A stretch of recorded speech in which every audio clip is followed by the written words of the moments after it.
is that? No! Ah, she's going there by herself! Hey internet, it's Jessica and welcome back to the letters. So I forgot to read Hannah's actual profile, so we are going to take a look at her profile first and then continue on with the story.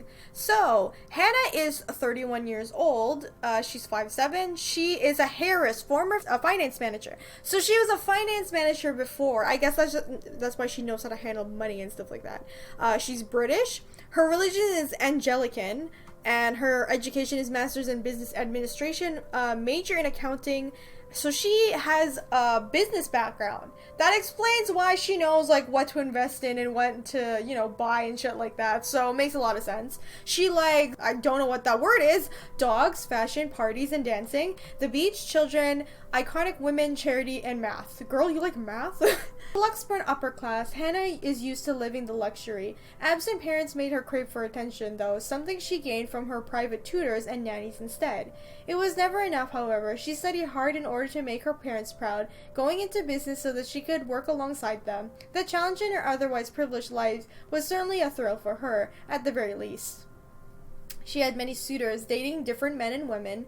Oh, she's bi! What? Hannah's bi? She dated men and women? Oh, girl, okay, I'm starting to like her a little bit more now. But it was something through work that she met Luke. It was love at first sight for her. Upon her parents' death, Luke proposed to her. That was the move that led the merging of the Wright enterprise with the Evan Corporation, that her subsequent retirement. Her 7 years marriage is strained, but Hannah tries her best to make it work. Honestly, I really think Luke only married Hannah for her money and like her parents' company. I really think that's the only reason why they're married together.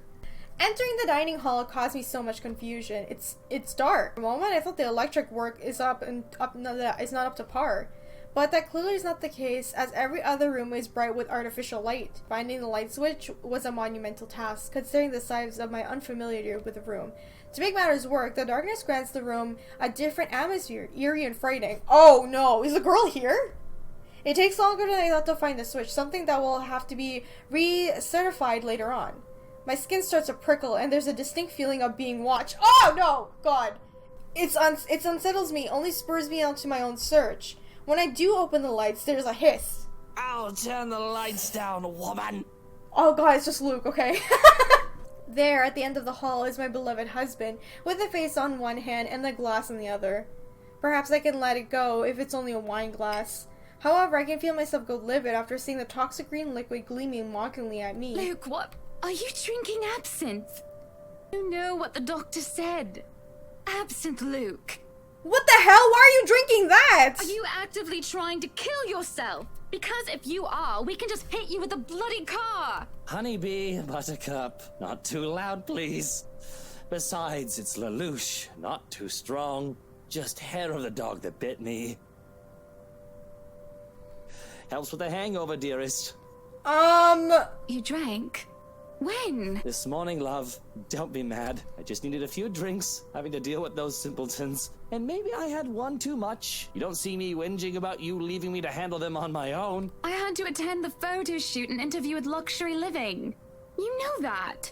Let's not make this about me, Luke. This is about you and your drinking problem and... Oh, I don't know, Hannah, darling. What if my drinking problem, as you like to call it, is linked to you? If we think about it that way, this discussion is about you. That was pretty mean of you, leaving me alone to do all the work like that. This guy has a problem and his own solution is to blame it on other people. That's his problem. You can't use the interview as an excuse either, honey. I was informed the moment your little interview was done. So, what was it then, What were you doing? Hang out with a very nice person, unlike you, my own husband. What's it gonna be? Should I tell him the truth or tell a little lie? I was with Zachary, I was tending the gardens. I mean, look, no matter how terrible the other person may seem, I don't want to lie in the relationship, and I don't think Luke is physically abusing Hannah, because I'm like, if he is physically abusing Hannah, then she shouldn't tell him that, right? But it's clear that these two are unhappy with one another, and Hannah's trying so hard to stay with him. I really think it's very unhealthy for her. You should not hang out with this guy. But I don't want Zachary to get in trouble either, because remember the way he acted towards him. If I say tending the gardens, I don't think she tends the gardens normally, so that would be a lie. I was talking with Zachary, the photographer for Luxury Living. I have no reason to tell lies. It's not like I'm guilty of anything. But as Luke's expression turns, he makes me feel like I'm actually to blame for something. He has a way of making me laid bare with just a look. That had really struck me when we first met years ago. That giant... Oh my god. You were having a secret meeting behind my back and it was with him? Yeah, being interviewed. Oh my god, this guy's a racist and like so insecure, I hate him. What are you implying? I'm implying nothing. Yeah, I'm sure you're not. I'm just worried. You know better than to trust those media types, Buttercup. He must have been really friendly to occupy your time like that, but all he's looking for is his next big headline. He's a photographer for an interior design magazine. Doesn't matter. You let one little thing slip, one wrong move, and it'll blow up in the telly in the morning. He'll go to his journalist friends to gossip and make a quick quid. His eyes were the first thing I noticed about him. They were like nature, the grass and the trees, wonderful and breathtaking. Now, as I look at him, they're nothing but the same shade of green as the bloody damn drink in his hand. He was a perfect gentleman, Luke. I can't say the same for you as of recent. Ooh, shit! Excuse me again? We're talking about you, Hannah. No. I am pretty sure we were talking That's about right, you and your Hannah, you drinking show problem, him. Luke, right? Hangover forgotten, during the course of its little spat, the man jumps to his feet and seethes. It looks like he's barely stopping himself from throwing the nearest thing he can find. Oh, it is not a problem. I can stop whenever I want. Then why don't you put the glass down? And even if it was, I think you can very well stay out of it, as it only affects my own kidneys or liver or whatever the bloody hell that shite pollutes. Whatever aftermath that occurs because of your little chit-chat with the affects the both of us, however. Look, Luke. Nothing will happen. You have to relax. It was just a friendly chat. Well, now I think I'm getting jealous. Or I would be if it weren't for this damn headache. Maybe you should drink more. Maybe. Supper is spent in silence with nothing but the occasional sound of silverware. A grand feast has been served, well, grander than the usual anyway, most likely due to Luke's complaints of stress. Platter of native oysters for starters, and the trench of turbot with a purple sprouting broccoli, lemon, capers, and anchovy sauce for mains. And to finish up, black tea with a golden syrup sponge pudding with custard. But when our appetites are appeased and the plates are cleared away, Luke stands and kisses me goodnight and leaves me to stare at my half-empty cup. Lonely in the lull of the night, I sit in the house too big and too empty, foreign and unwelcoming. Even with its warm tone and homely decor, it feels cold. There's no need for tears, however. I know I can get through this like every other obstacle I have faced before. There is a minor setback in what I hope will be a long and happy life. To remind myself that this place is for Luke and for our future children fills me with a renewed vigor. Besides, it looks like someone is having a cry already. The wailing is far away and muffled, yet at the same time it shakes me to my very core as I hear it. As if the suffering is just standing right behind me. Oh no! It's the girl! It's the girl, right? Hearing it sends a chill down my spine and makes my skin prickle with goosebumps. Oh god, what is it? Oh god. Who is that? No! Ah! She's going there by herself! Courtesy sinks in as I follow the sorrowful sounds into the kitchen. Into the wine cellar hatch. Hello? Is anybody down there? I'm curious and concerned, but there's no way I'm going down in the dark and human underground. I'm not enthusiastic as Luke, who considers himself quite the connoisseur. However, I can also bring myself to go to bed with this racket going on. If it's only one of the household help, they surely will need some talking. After all, this wouldn't be the first time I've gone and found one of the maids sobbing their eyes out over one thing or another. As professional as their staff are, they are still human. More often than not, it was either Johans or who I'd calmed them down, who'd help them figure out how to go on about things. Unfortunately, I'm not in high spirits right now. I'm not wholly benevolent. So will I... Yikes! Open the hatch or call them out. I don't want to open it. Like, I get the girl needs help, but like, clearly she's still killing people, right? Or she's trying to choke out Hannah when they were taking pictures. Can I just call them out and like not like... I don't want to open it, bitch, no. I knocked 3 times. Waiting for any sort of reply yields me no result, and I've already touched the floor hatch far too many times than what I'd like to. I take a deep breath before reaching out again to whoever's inside. Oh! I learned from experience that people respond better to kindness than threats. Shouting angrily would not help in coaxing them. You, in the cellar, do come out. No! Don't ask that! We don't want Luke waking up and finding you in there, do we? That man would go ballistic thinking someone was trying to steal his precious wine. Still nothing. You can have a good cry. Just not in there, yes? Why don't you come out here and we can have a cuppa and you can tell me all about whatever it is you're bawling about. How long I'm standing here, however, I'm starting to think myself a fool. I did not want to acknowledge the other feeling I had, especially as the wailing took an eerie turn. The thought of being played with didn't sit well with me, and I had to stop myself from getting too hot-headed as I tried one more time. Now you come out of there!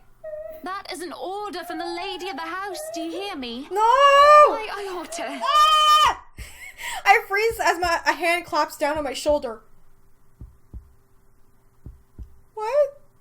Why? Why? Oh, God! The dread I've been feeling all this time makes itself known as I kneel, unmoving, not even daring to breathe. Oh my God, why? I can feel my heart pounding against my chest. Sorry, I keep covering my face because I'm still not used to seeing the girl. Because we haven't seen her that much, right? So I'm still afraid of seeing her. So please excuse me for freaking out right now. But the touch is gone as quickly as it seized me. Oh my God, Johans! Jesus. It's only Johans and I see when I look back. Apologies, madam, for touching you like that. You were not responding to my voice, and you looked about ready to wake the whole mansion up. I'm sorry. I was getting rather loud, wasn't I? But that crying woman in there, we must do something about her. He grows silent for a moment and just looks concerned. At least I like to interpret it as concerned, given how stoic our head butler usually is. Or rather, it must have been concern, as he takes off a glove and presses it in the back of my forehead, before his worrisome inquiry. I beg your pardon. What? Crying woman? Are you feeling well, madam? In the cellar. Can't you hear her? Madam, Hannah, no one is down there. What? The cellar is locked. Only Luke and I have duplicates of the keys. Nobody is down there. I stare at him in disbelief. When I listen to once more, I hear no crying. Tugging at the handle for good measure, proving his words to be true, too. The thing won't budge unless I had a key. Sort of using power tools on it. Perhaps it is time for you to go to bed, madam. You are simply tired and hearing things, a perfectly normal human experience. Oh. But if you are still experiencing auditory hallucinations in the morning, you are free to consult with me. There is a cold feeling in the pit of my stomach as he helps me up to my feet. What he says makes sense, and who am I to question someone who used to be a doctor? I am just tired, that's it. Long day of moving, the interview dealing with Luke has drained me all of any proper sense. Yes, I suppose you're right. I just need some sleep, that's all. Of course I'm right. Go on then. Gute Nacht. Johans, please don't die, I actually like you. Good night, Johans. Good night, house. Ugh, oh, I'm creeped out. What if, like, the girl comes into the room or something? Because she's just, like, playing with them right now, right? She showed herself to Zach, somewhat showed herself to Hannah. Oh god, I don't know what she's gonna do next. It's just fatigue. That's what I keep telling myself, although I can't ignore the strange feeling in my gut. Either there is something wrong with this house, or there is something wrong with my head.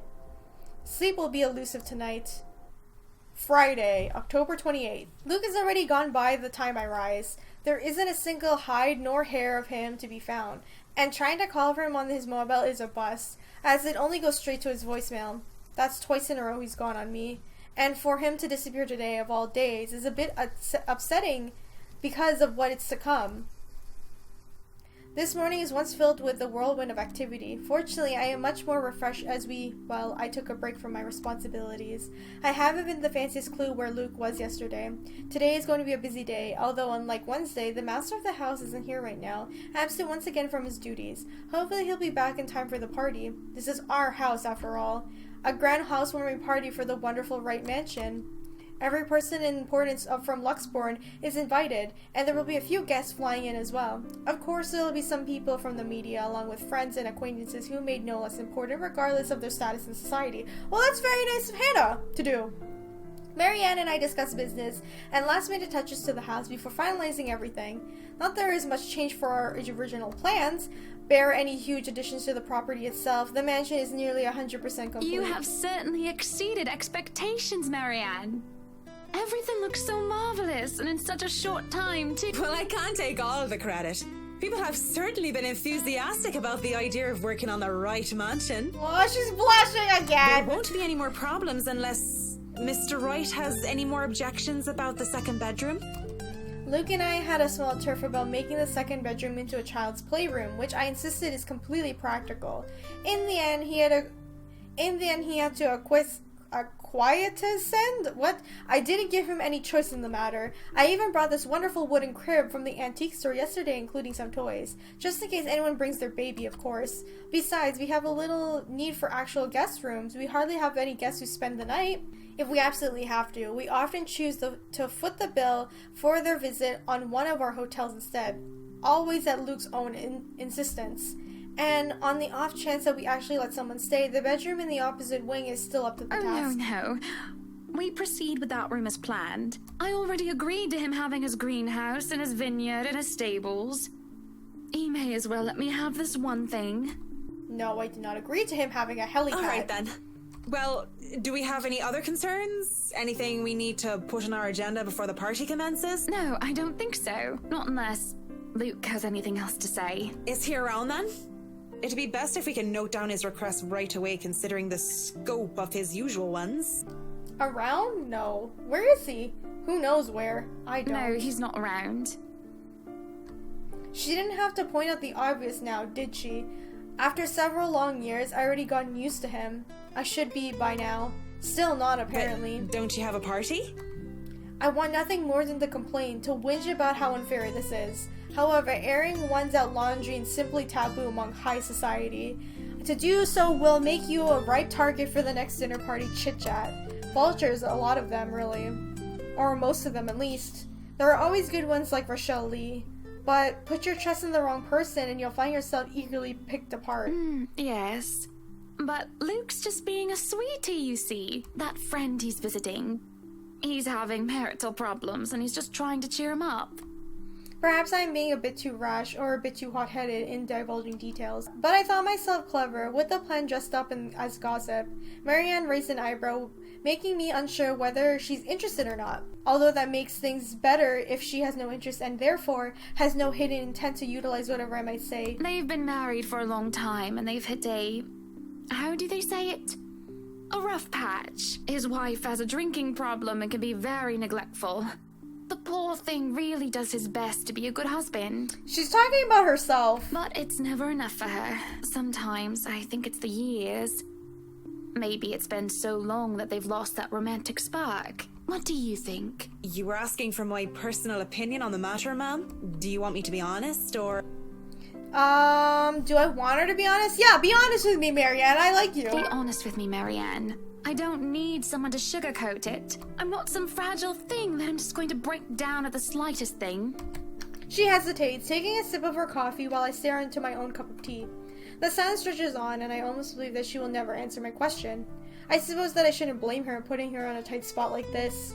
Her hesitation is understandable, though I loathe to admit it. She simply wants this whole thing to stay professional. But then she speaks. If I'm going to be completely honest, I need to ask. This is about you and Mr. Wright, isn't it? It's my turn to hesitate now. I really don't expect such a straightforward question. And to get to the heart of the matter, I suppose I'm not clever as I like to think. Or is it really the bad to an outsider to see the little marital troubles? Surely that we aren't obvious, are we? You guys kinda are. We put up the act of a perfect couple for years, although it hadn't been always an act. Marianne is just more keen to an average person, of course. It is necessary to her career, but she has been working so closely with us.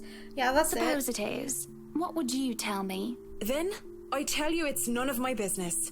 I tell you that I don't want to meddle. But, if the troubled husband with the neglectful wife asks me for my honest opinion, I'd say that he shouldn't base his happiness and his self-worth on someone else. Someone who won't even give him the time of the day. That's right! You deserve better, even if I didn't like her in the beginning. It doesn't matter, everyone deserves happiness, right? Maybe he should try being independent for a while.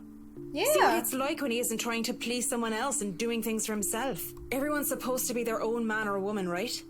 A bit of breathing room never hurt anyone. That's just my 2 pence worth, of course. So you're saying they should divorce? Nothing as drastic as that. If they're afraid that it might lead to just that, then maybe that is what's meant to happen in the first place. We shouldn't let our fear control our lives. But it's just a short hiatus is all. Or, couples therapy? Look, I'm really not the best person to ask about relationships. So grain of salt and all that.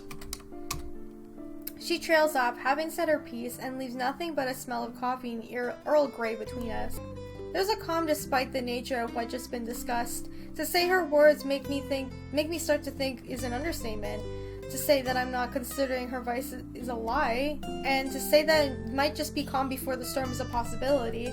Others have a shorter marriages, yes, but plenty have celebrated long and happy ones as well. My own parents celebrated their choral anniversary before they passed away, but 7 years? 7 years isn't a whole lot in the grand scheme of things. It isn't a whole lot of time to see what and when our relationship can bring us. And at the same time, 7 years, well, it hasn't been entirely made up of unhappy years, has it? It won't last forever. It's not supposed to anyway. I just dread the thought that it might last for a very long time. The dread of the thought that these small spats, these little disagreements will turn into all-out resentment. The idea that we will grow and hate each other with every fiber of our being scares me. I can't even pinpoint the exact moment when our blissful union turned sour. We can get through this, right? I know I do still love him, and I feel that there is a part of him that loves me in a return. We just need to get our heads together and talk it out. Surely he will see some sense. I really think this is beyond talking out. There's a cop before Marianne clears her throat. I must have been quiet for long, and I move to apologize when she starts to stand up. We both end up on our feet, unsure how to proceed. Some sort of odd, awkward shuffle occurs as we decide whether to sit back down or not. I really should handle what's left of the work. You won't be attending the party? Oh, you really must, Marianne. Yes, please come! I'll try to stay and chat. Maybe grab a few bites and a drink, but I can't be around for the entirety of the event. My apologies. Busy, busy, busy. You must stay a while. I'd love for you to meet some of my friends, and they're ever so excited to meet you. You need to say hello to the Lees, at least. If it wasn't for them, I'd never even heard of you. We'll see. So, if I can be excused? Certainly. You'll have to excuse me as well. I must attend to the party before any early birds arrive, because, believe me, they will throw a fuss if things aren't ready, even when they're not supposed to be here until an hour later. The scene outside is the parlor's the great organized mess. Aside from our own household help, we have hired a service the temp agency, which provides the staff for the right enterprise in the hospitality sector. Even with a very skilled staff cannot undertake the party of this size on their own. Waiters, busboys, hostesses, and their staff captains move about in droves, carrying crockery and serverware good for several dozen people, and then some. Chefs and bartenders tail after Johans, looking little scared children, as he escorts them through the kitchen and into the wine cellar, oh god, to pursue the stocks and select what can be served to the party and what can be used for cooking. Well, we have a lot to do, and I believe we did not hire snails. Snails are for the dishes. What the hell? A string quartet readies to play for the evening, turning their instruments as they fill the air with idle chatter. Floral decor worth thousands fill vases, wreaths, and baskets, while petals are scattered along the driveway up to the front. An ice sculpture of a reindeer is brought carefully by pair. What ice sculpture?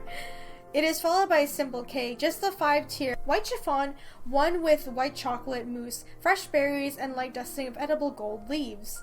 But despite the fact that I told Marianne how I will attend all of this, I find myself unable to focus or carry any of it. I still have our discussion running in my mind, and looking at all of this, I only see Luke everywhere. These are all the grand things that Luke wanted to have for the party. I wanted a small, elegant, and simple gathering, one with a select few invited, namely the people who I would actually trust in my entire house. I did not want any bloody politicians or paparazzi here, no matter how used I am catering to them. At least be here for your party. Damn it, Luke. The entire thing screamed Luke right. And I can't help but add another question to my growing list of queries. When did I lose myself? It's always about him nowadays, isn't it? What about Hannah Wright? Hannah Evans. I used to be my own woman who made her own name, her own career, and her own decisions. Surely I was already a social butterfly that I'm still today, but it wasn't all empty, shallow gossip and sitting pretty. I was also laundered for my knowledge and talent. Finance manager wasn't just handed to me just because my father owned the company. I had insisted that I start at the bottom so that I can work my way to the top and prove myself, and I did. I worked numbers, managed budgets, money, and accountants, analyzing the competition and the market trends. There was a calculation of financial risk, cost reduction opportunities, auctioneer liaison, and public relations, supervision of the staff, and, well, I generally had a huge slew of responsibilities. Admittedly, I was already quite the attention seeker back then, having dedicated most of my youth craving for my parents' approval. Failing that, I turned to look at others, look for the praise for anyone who would give it, however fleeting is all it was. And Luke? Oh, Luke was just the way he looked at me, and he would watch me and took a genuine interest. He had me disgustingly obsessed since day one, hasn't he? He saw me for Hannah Evans, with both my faults and my achievements. The man didn't treat me like some damsel in distress, or even some prize to be won. I remember the nights before we were married, when we talked about everything and anything. From big things like business, society, and philosophy, to little things such as what we had for breakfast or whatever we like cats or dogs more. We both prefer dogs. Nowadays, I'm just Luke Wright's wife. It's mostly my fault, isn't it? They told me that husbands prefer wives who are docile and subordinate. A woman who will always be there for them, yet would never outshine him in all his aspect and beauty. That's bullshit. You should, support one another, support them, even if the other will be higher than the other one at certain times. They both deserve the spotlight. That's not fair. A wife needs to be at home and attend to his needs, to have children and take care of them in his absence. They said I have no business working anymore after I was married. That's so stupid. Can't blame society, but I listen. Before I can follow further into this introspective pit of self-loathing, someone calls for my attention. The guests have arrived, madam. And Luke? Running a bit late, I'm afraid. Late for his own party. That man, I swear. He's probably looking to make a dramatic entrance, knowing him. Open the doors, then. We mustn't tarry. Cars line up in the driveway, peppering in front of the mansion with vehicles of every kind. Grand tours, supercars, and even the odd high-end muscle car or two, convertibles, grand saloons, and other luxury cars can be seen being parked in valet. A handful of cabs drive off, possibly for those who thought it was too troublesome to bring their own cars. And there's at least 2 different media events as well. They're all here for what may be considered the biggest event in the year for Luxborn so far. Who knows what we'll plan for the winter holidays. Welcome everyone. Please, make yourselves at home. Some of the guests idle, enjoying the warm, if not strange sunshine which we are experiencing before gloomy skies inevitably return. They greet acquaintances and friends with warm smiles, others less so. From where I stand, I can see the hierarchy of power, the ties that binds of these individuals here, whether through convenience or necessity. However, there's also a few who are not from the further cement of the current place in high society. Ash! Hey! Such as that young man with the oriental air, ignorant of the looks that he receives from the women and men alike. Be careful with Shirley, alright? Man from the Orient? Oh my god. And there's Becca! Or that rose-haired woman talking on her phone while she looks unsure why she's here exactly. Yes, I'm at the party already, Mom. Yes, I'll say hi to her if I can. I see Zachary, the photographer, as well. He talks to a few other media crew with an air of familiarity. I was just here a few days ago, yeah? And the inside is huge, but the staff are pretty helpful if you get lost. I'm surprised that Zach is still excited to come here despite seeing the ghost girl. And then there's the police, like Chief Inspector, people who I can never be too sure about, people who stand on the border between being suspicious and being trustworthy. Thank you for the invite, Anna. I don't like you. Husband still missing, I see. I should be saying the same of your darling Rochelle, Lee. The doctors again. She told me she'll just be in the gardens. Bet she's lying and that she's somewhere around mingling, gossiping with the other ladies. No offense, but that seems to be all you ladies do at these parties. What's with all these, like, sexist and, like, stereotype things going on? Oh my god. You gossiping right now? Yes, well, what about Luke? Should we file a missing persons report now, or do you want to wait 24 hours? He's around. You know, I can tell if someone's bluffing. Don't tell me, let me guess. He's finally drunken himself to death and not wanting a scandal. You've hidden his body. I was wanting to give this housewarming gift to him personally, too. It's a plate that holds a wine glass so he can stop killing himself with liquid lunches. Looks like it's too late for that. Nothing like that. Besides, this is a hardly polite conversation. Yeah, this is a weird conversation. Oh, relax. I'm just trying to be cheeky to It's lighten not the funny, mood. dude. It's really not. It's not like I want Luke dead. The man doesn't serve dodgy plonk like the others when I visit, and he pays his respects well enough. I could use a glass of wine or three, actually. Rochelle's been in a horrid mood. Threw her stilettos at me the other day and almost took an eye out. Not sure if this is how it usually goes, but I blame the pregnancy. I'm pretty sure you're just not a good husband either. I wouldn't know, would I? Still no plans for a baby? Well, I guess that's for the best. If it's this bad now, I can't even imagine how bad it'll be when that little baby bump becomes huge. Why are you involved in my marriage like this? This is like so weird. Have I mentioned how I don't trust him no matter how hard I tried to do so? At least he bought a gift, I Why suppose. don't you just go inside and have some wine, Lee? Think I will, thanks. Greetings such as these carry on as the guests continue to trickle in. Whether we have short conversations or merely shaking hands and nod heads, I make sure to attend and welcome each of them. As the first hour passes by, the rest of the stragglers and I adjourn to the ballroom. Any latecomers will have to attend of the porter instead. I have other duties to attend to now. Hosting parties is always the same old song and dance, no matter how big or small it is. You make sure your guests are well fed, have good company, and have them generally enjoy themselves. So many of them opening remarks are done. When the band starts to play and the guests are started eating, I find myself wandering around aimlessly unless I am pulled aside. For a while, I stay with my small group and entertain them before excusing myself. And when they're not watching me anymore, I end up watching them. When they don't listen, I do. A local banker is having trouble with his daughter. He wishes to marry her, but she wants nothing more than to make music. One of our hotel managers worry about the stolen belongings of his patrons. A failing insecurity which should be brought up in the higher authority soon. Our mayor, well, his cat died. And then there's this rose-haired woman once again. It's hard to not notice her with her distinctive locks. She also lacks the grace that the other ladies have, though that does not make her any less beautiful. Her stance in the air she exudes instead are strong, and they make her stand out despite her casual attire. Many men have already given her the attention, though each invitation to a dance has been turned down. I approach, intrigued, although it's not a great mystery what occupies her attention when glances she keeps sending towards the boy with the orient hair. She remains unaware, though, even as I stand beside her, pretending that I'm there for a drink. You would catch his eye a lot better if you wore nicer clothes, don't you think? Didn't realize the housewarming was going to be this fancy. I would have gone with a nice dress if I knew. She's just staring at Ash, right? Oh no. Oh, you're fine, dearie. It's only really the parvenus, those who climb, that come to these parties all dolled up. Quite the black-haired beauty, isn't he? The boy comes over, but I do nothing to speak any softer. He merely passes by, and it's a wonder he doesn't hear what I Who, say. Ash? You know, you really shouldn't have turned down those offers. If I wasn't married, I'd happily go dancing with those young men. But you said a name. Ash. That's the exquisite lad you've been looking at all this time. I don't know him, and I'm the one hosting this party. That must mean you know each other. Is he your boyfriend, then? Because that would explain those rejections. In all my life, I have never seen a face grow red faster. The shade of her hair did not help as well. This is the most pink I've ever seen a person, really. What?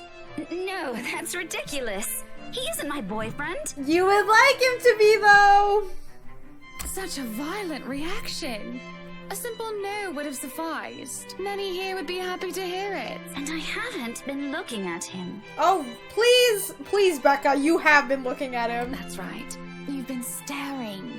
Quite heatedly, in fact. Although I'm not sure if you look like you want to kiss him or kill him. It's more the latter, currently. Just don't go murdering him on my property. I don't want to walk into a room and suddenly find a body there.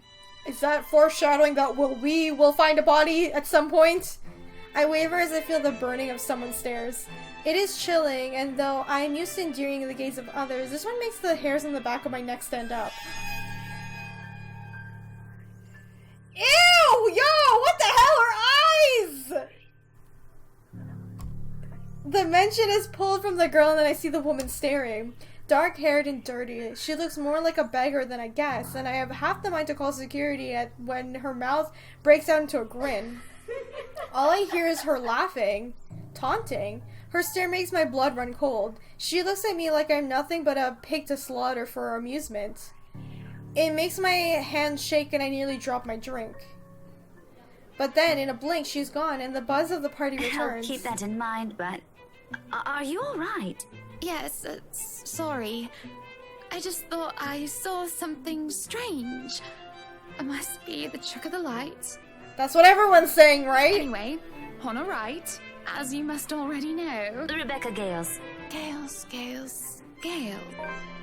The name is familiar, like a fond memory. I recall a kind lady, a private tour, who treated me like her own daughter when I was really young. She'd even bring me food when there was no need to do so. Unusual stovies, which I honestly hadn't been taken too keen about, although I ate them nonetheless because she brought them for me. Oh, the professor! And your little Becky! My parents couldn't make it since they're in Scotland right now. And Mom says hi, by the way. But yeah, that's me. Little Becky. We met once before. Oh, okay. Yes. Oh, I remember you. You were the cutest little thing with glasses. And when we met, you were having boy troubles with this lad called something with an A. Ash! What was it again? Aaron, Alan, Adele, Albert, Alexander, Andrew? The more I list off names, the more red and the more quiet Becky gets. She starts to look a bit miserable as her body language shows discomfort and stiffness. Perhaps I have triggered a horrid childhood memory? Surely I hadn't been mean when she visited with her mother. I don't quite remember all of it. Ashton! Ash! That man is that boy! The same one. Oh, goodness me, after all these years! I can see why, though. He's quite dashing. You don't really need to announce it to everyone with an earshot, you know? Keep it down. I'm so sorry, but it really is cute. I do think it's cute! It's just gonna be weird with Isabella. A tad bit sad. So, this is a nice party, Miss Wright. Please, Hannah's fine. We're friends of a sort, aren't we? We must be friends, seeing as I know about your little infatuation, Becky. Don't you worry, dearie. You'll have your happy ending yet. God, I hope this game has a happy ending. I'm not too concerned about that, am I? That's not what I'm looking for. Oh? And what makes you think that? Doesn't everybody want their happy ending? The idea of happy endings sounds like they're just for fairy tales. And they are, sorta. I don't think you can just sit around, trapped in some tower and hope for the best. If you love them, you have to fight for it, right? You're not just going to sit there and hope that everything will just fix itself on its own. Like everything, you have to work at it. But what do I know? There's a grimace, although she starts to relax around my presence. How long has it been since we met as children? Certainly a long time. She was thin back then, if I recall I'm correctly. sure the daughter of the two greatest professors I've ever known is smart enough to know what she's talking about. But have you told him how you feel? And it's been what? 20 years? 17, actually. But no, not yet. He can be a bit dense. It's not a matter of, like, I think... Yeah, maybe he is dense. He doesn't know that she's in love with him, but he's not in love with her. He's in love with Isabella. That's the awkward thing. I was hoping that maybe he'd notice on his own and... Well, that won't do. What if you two become husband and wife? He's not to be dense when he's sworn himself to another person. Why, you might just as well consider leaving before the day's even begun. If that happens, I'll have to give him a good ear bashing, won't I? Whoever anyone ends up with.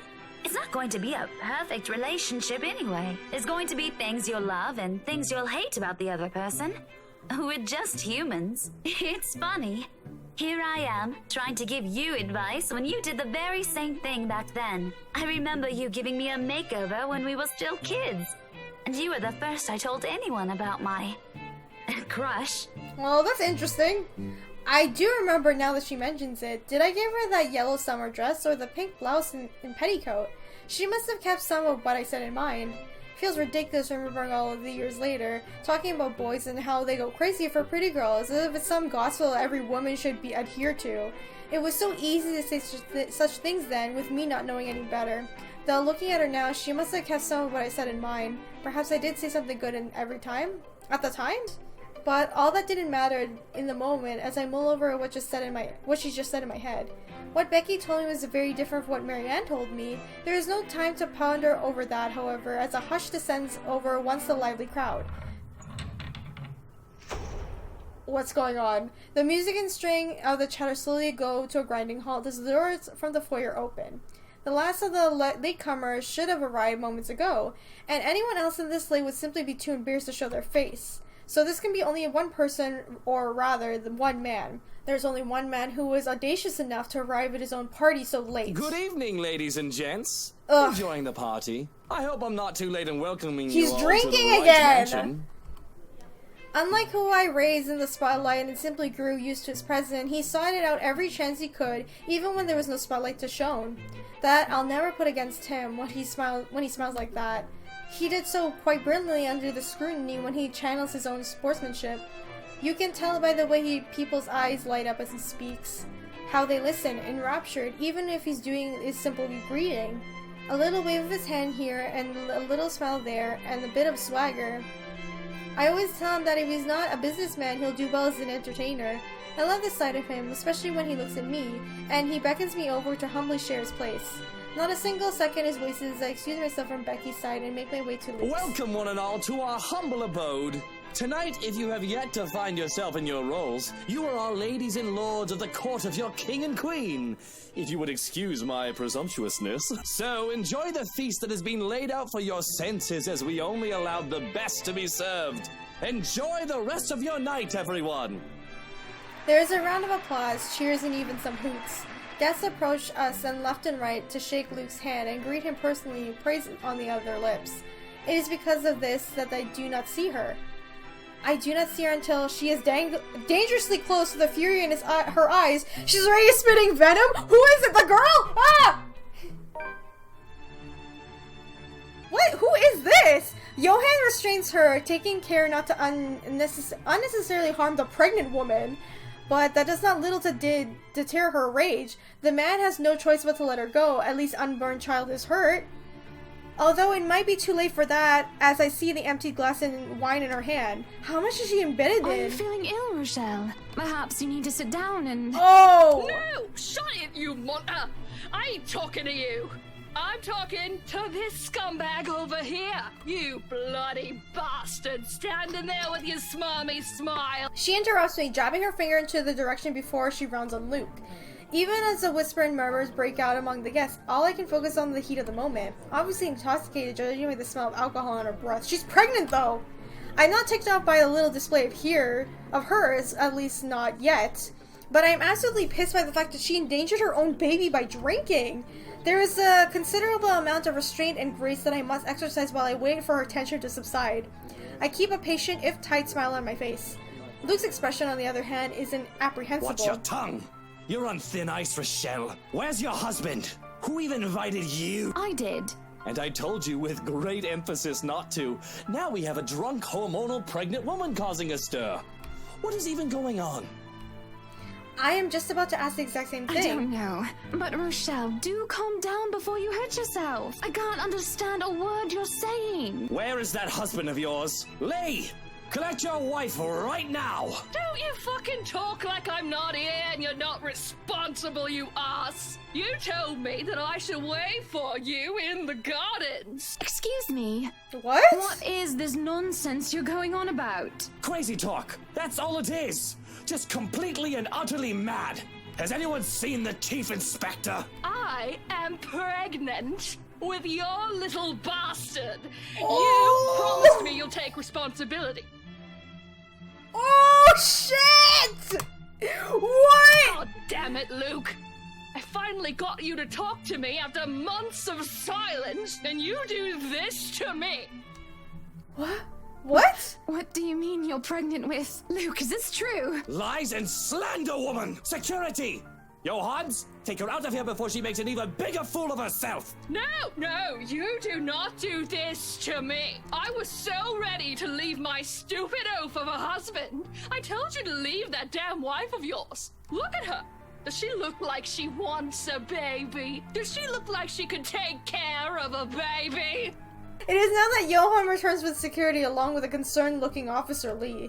They surrounded her and moved to escort the hysterical woman. Judging by his pale face, he has heard the whole thing, and I feel nothing but pity for the man. I'm so sorry for her behaviour. She's been under a lot of stress. And the alcohol. Talking nonsense, that's all it is. You're not allowed to drink because of the baby, Shelley. What are you thinking? Nothing to see here, people. Move along. Is there really nothing here but the ramblings of a drunk? Yes, that's right. There's no way what Rochelle said is the truth. What she said doesn't match up. I know Luke. If such a scandalous meeting are to be arranged, he would do it in such an exposed place, especially not near his precious flowers. He definitely won't promise responsibility over a child unless he can be helped. Besides, Luke would never go as far to sleep with another woman, right? Okay, fine, who am I kidding? If I have to be completely honest with myself, he might cheat. He might! I think he did! With a bit of temptation and a bit of alcohol, he just might. And doesn't that just make my blood boil to even think of the slightest possibility of infidelity? Lee isn't too far off when he told how Luke still acted like some young hotshot bachelor. It starts to make me think, perhaps a break is needed. I need to work for my happy ending. What is it? Okay, wait. If I say I need to work for my happy ending, does that mean she's gonna stay with Luke?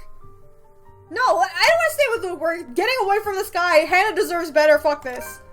Maybe Marianne had a point. If I am frustrated, if I am unhappy, maybe a break is needed. Some time apart might just be what the doctor ordered.